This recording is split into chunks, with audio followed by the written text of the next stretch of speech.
This is Newsday on the BBC. I'm Rico Hizon in Singapore. Our top stories.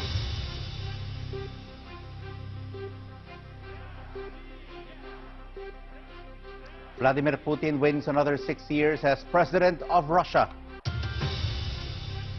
There's also Britain's claims that Russia was behind the poisoning of former spy Sergei Skripal.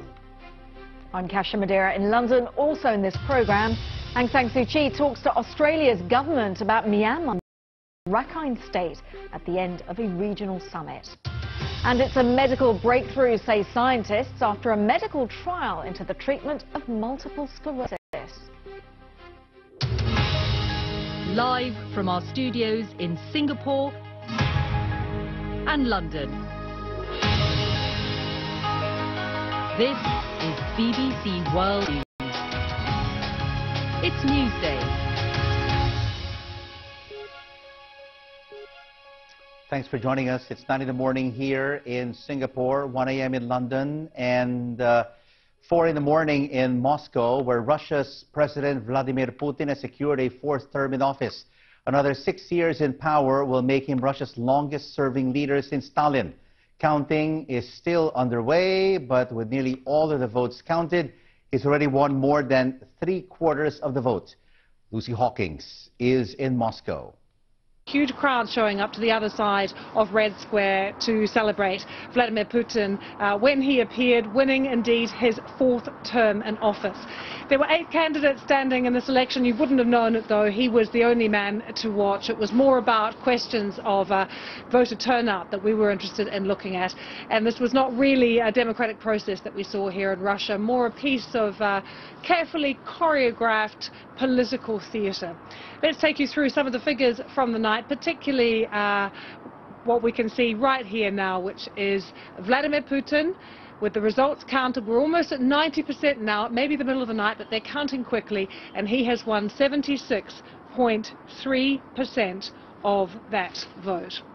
And as I was saying, he had wanted 70% of people to show out to vote. He only got 60% of Russians coming out, despite a very aggressive get-out-the-vote campaign.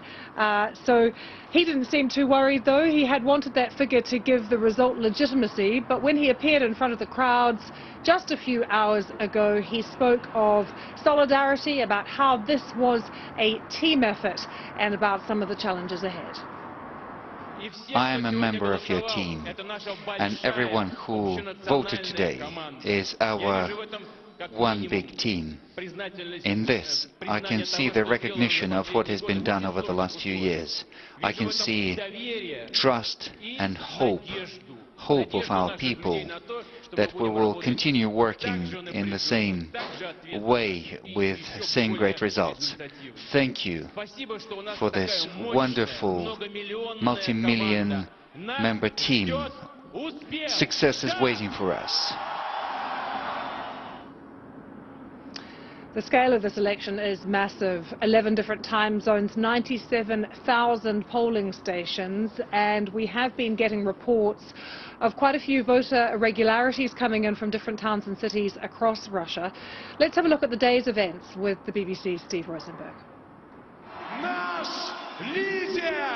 He's been centre stage in Russia for the last 18 years. Tonight, by the Kremlin, Vladimir Putin thanked his people for re-electing him, their president. We are destined to succeed, he said. Russia, Russia, they chanted. But in Putin's fourth term, are Russia and the West destined for a Cold War? Later, the president dismissed British accusations that he was behind the nerve agent attack in Salisbury.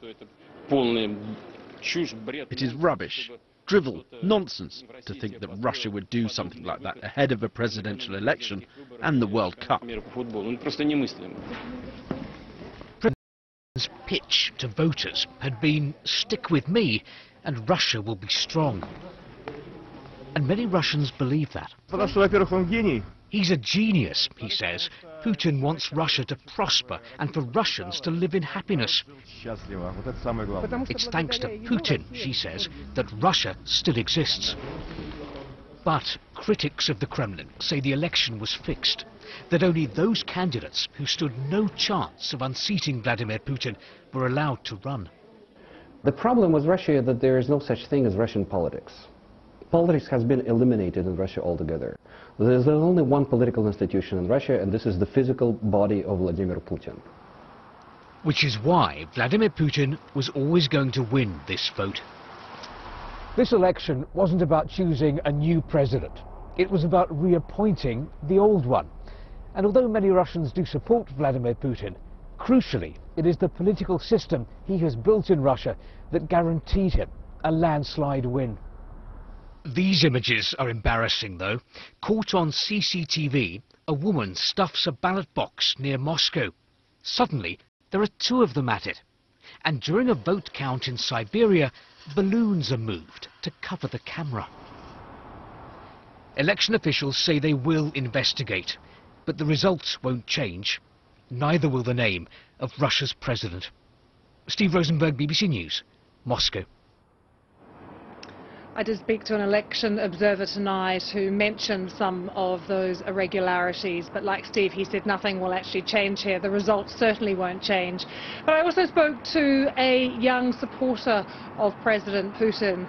He is the only president she's ever really known, and she said she was smiling from ear to ear. She believes that he is the strong man that this country needs to lead it forward, despite the fact that we're now seeing Russia increasingly isolated once again on the international stage. But I really think the thing that will be looked at in the next few days is that voter turnout at only 60%. That's quite good for some countries in the world, but it is down on the last presidential election here in Russia. So there'll be thought about whether this was people thinking, well, you know, there was no other candidate that was in the bag for Vladimir Putin, or those who support the opposition who were calling for a boycott. So I think perhaps that will be the figure that will be mulled over in the next few days here in Russia. My colleague there, Lucy Hoggins, in a rather stunningly lit Red Square in Moscow. Well, addressing the crowds as the election results were coming in, Vladimir Putin denied any knowledge about the poisoning of a spy in the UK. Later on Monday, experts from the International Chemical Weapons Body will arrive here to test samples of the nerve agent which was used to poison that former spy. But in the speech following his election, Mr. Putin, well, he insisted that Russia was not responsible for the poisoning of the double agent Sergei Skripal and also his daughter Yulia in Britain. He denied that Russia was running a chemical weapons program and said that it had no stockpiles of the nerve agent Novichok. He also said that Moscow was ready to cooperate with the British investigation. In relation to the tragedy that you mentioned, I learned about it from the media. And for the first thing that came into my mind is that if it was a military operation, people would have died straight away. This is number one. Secondly, Russia does not have those weapons. Russia has demolished all its chemical weapons under the international supervision, with the difference to some of our partners who haven't done it yet. Let's leave Russia for the moment and bring you up to date with the day's other news stories, because Syria's President Bashar al-Assad has visited soldiers in eastern Ghouta near Damascus, an area his forces have been trying to retake from the rebels. These are images that were published on the Syrian presidency's Facebook page, and they show him surrounded by troops. The monitoring group has confirmed that government forces and their allies now control some 80% of eastern Ghouta. And the Turkish government says that it may move its military onto other Kurdish strongholds in Syria after successfully seizing the border town of Afrin from a local militia.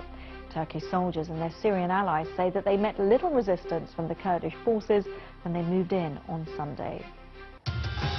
3 people have been killed and at least 23 were injured after a fire broke out at a hotel in Manila in the Philippines. The blaze raged for over 9 hours before it was brought under control. 300 guests were evacuated. The cause of the fire is not yet known. The South Korean Foreign Minister Kang Kwang-hwa says that she was surprised at the speed at which President Trump accepted an invitation for talks from the North Korean leader Kim Jong-un. Speaking to the US broadcaster CBS, she described the president's decision as courageous. She also said that Mr. Kim had given his word to commit to denuclearization. Facebook has announced a comprehensive internal and external review to determine whether the personal data of 50 million users has been compromised after reports of misuse by political consultancy company Cambridge Analytica. The firm's CEO, Alexander Nix, has been called back before a committee of MPs in the UK. Facebook will also be asked to testify. Now, football players in Australia's professional league have been putting their DIY skills to the test after a shot on goal accidentally broke the net. Play was stopped for almost 5 minutes, while one of the players, armed with just electrical tape, was lifted onto the shoulders of some of the officials to repair the damage. The delay caused outrage in the commentary box and questions about a lack of ground staff, but the fans overall seemed to enjoy this show of DIY expertise.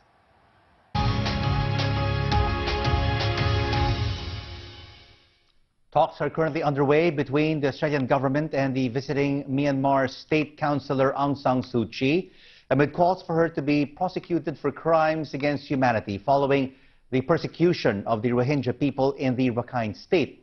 Well, the issue was raised at this weekend's ASEAN summit in Canberra, but the Prime Minister, Malcolm Turnbull, refused to criticize Myanmar.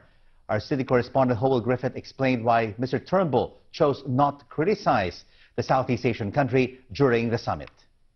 Malcolm Turnbull is not a member of ASEAN, but he was certainly abiding by the ASEAN protocol not to meddle in another member's business and certainly not to openly criticise them. Now, he had to choose his words very carefully at the end of the summit yesterday, talking about the humanitarian disaster facing the hundreds of thousands of Rohingya people who are currently in Bangladesh, according to the United Nations, having been the victims of ethnic cleansing. Now, today's talks don't take place in ASEAN, therefore he does have a little more room to manoeuvre, to be a bit more direct as he speaks to Aung San Suu Kyi, but she's been given a ceremonial welcome. I don't think we're going to see him directly criticise her or the Myanmar military government.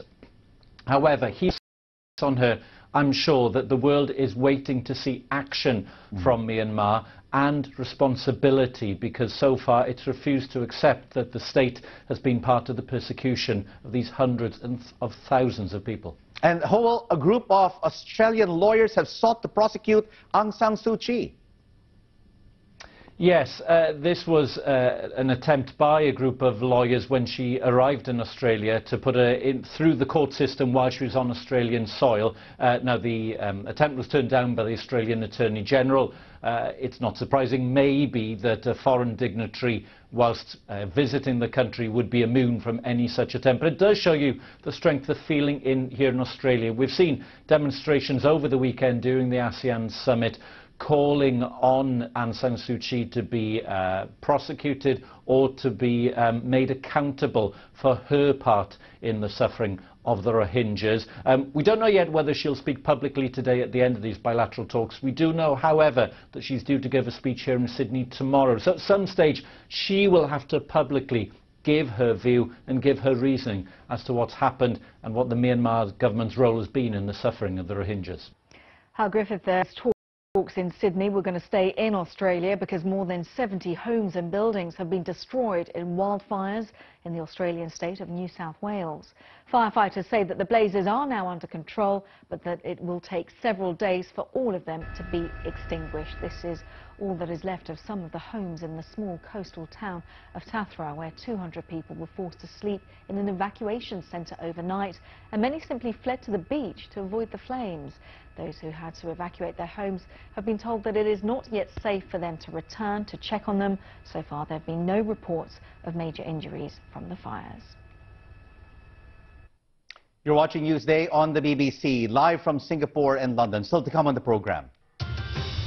A breakthrough in the treatment of multiple sclerosis after a medical trial involving stem cell transplants. Also coming up on the program, saving the world's largest fish. We meet the man who's rescued 500 whale sharks.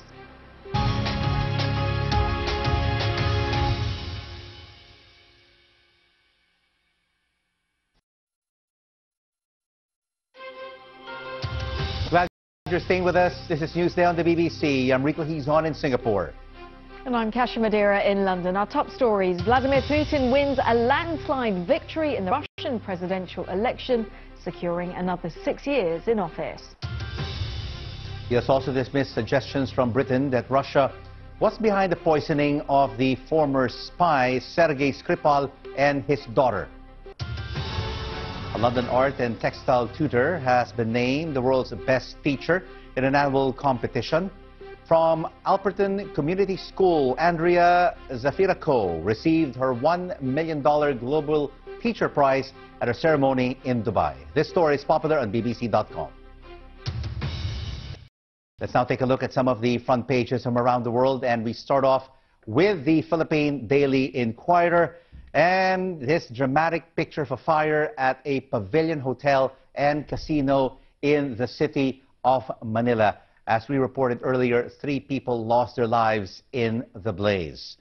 Turning now the page to the international edition of the Japan Times, it reports that North Korea has threatened Japan that it may not get a ticket for Pyongyang if it continues to put pressure on its nuclear-armed neighbor.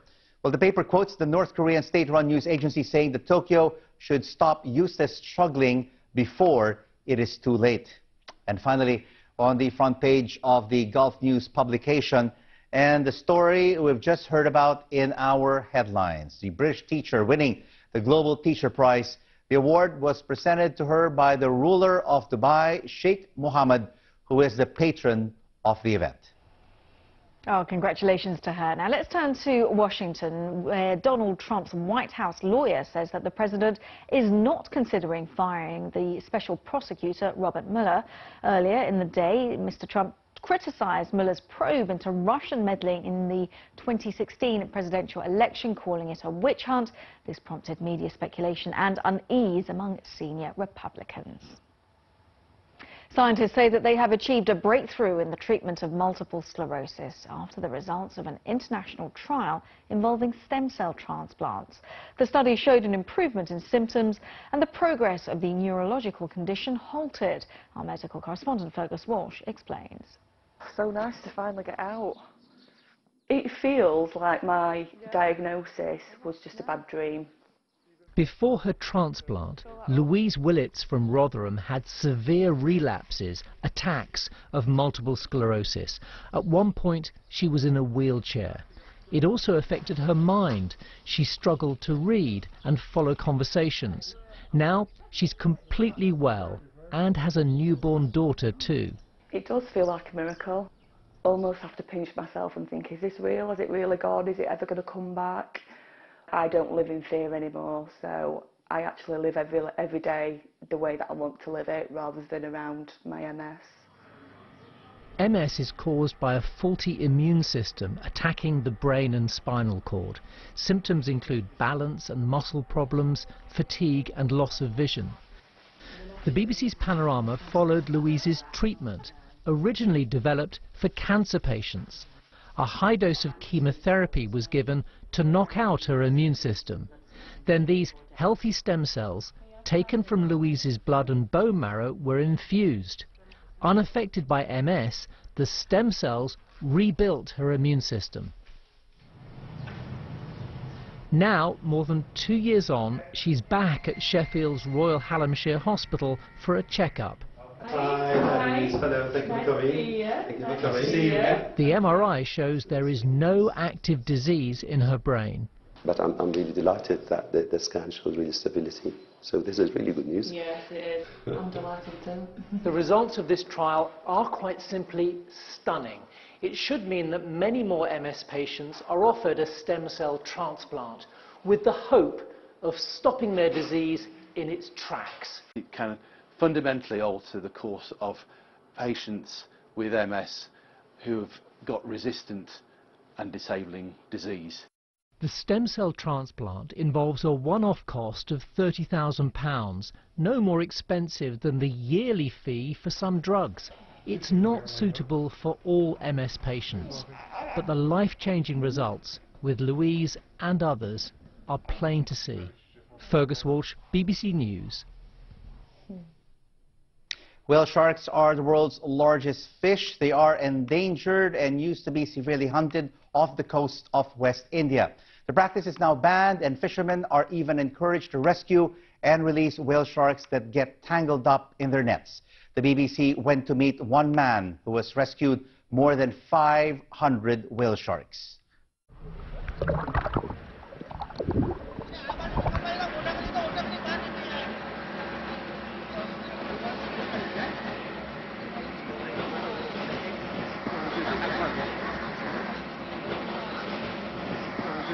Madagascar અને ઓસ્ટ્રેલિયાથી ફરતી ફરતી સૌરાષ્ટ્રના કાંઠે આવે છે કારણ કે ખાસ કરીને આ વિસ્તારના દરિયાનું પાણી થોડું હુફાળું છે જે એમનો ખોરાક છે જવલો આ જવલો એમને પુષ્કળ પ્રમાણમાં મળી રહ્યો છે જેથી કરીને પોતાના પ્રજનન માટે પોતાના બચ્ચાને જન્મ દેવા માટે અહીં આવે છે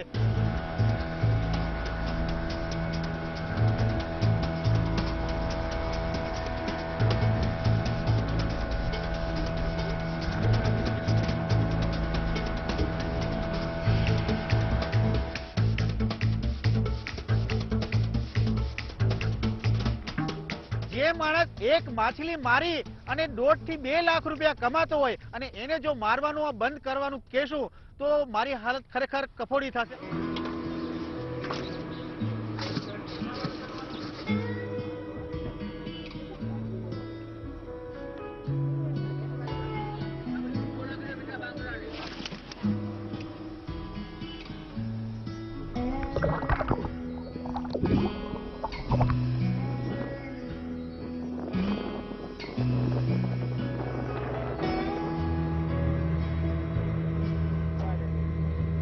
અને એક બોટ લે અને સીધા જે પણ લોકેશન મળે એ લોકેશન ઉપર ત્યાં પહોંચી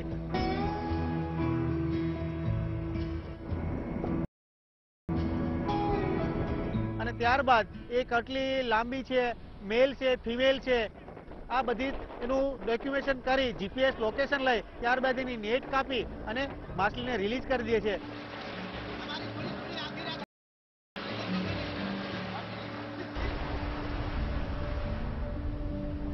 અને દરેક પ્રકારના પર્યાવરણને બચાવવાના જીવદયાને બચાવવાના મરીન લાઈફને બચાવવામાં વાઇલ્ડ લાઈફ બચાવવા માટે આ અમારું લાઈફ અંતિમ શ્વાસ સુધીનો અમારું એક સંકલ્પ છે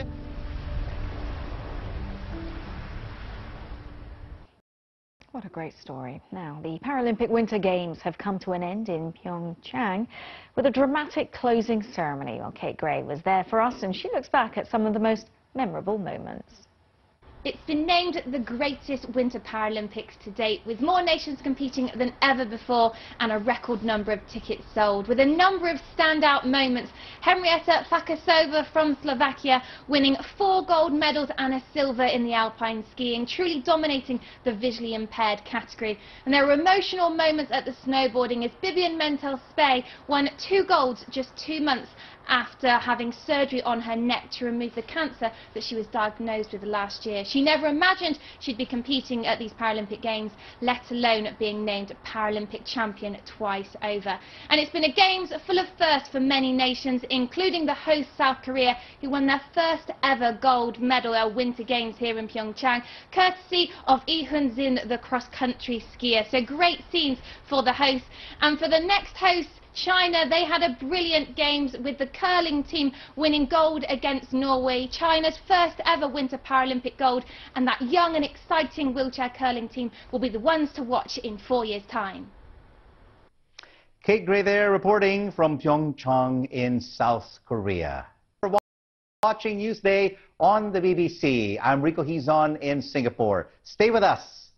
We take a look at the future of work in China and to find out how it's driving demand for robots and how this could affect our jobs and workplaces. This is a series of the future of work right here on the BBC.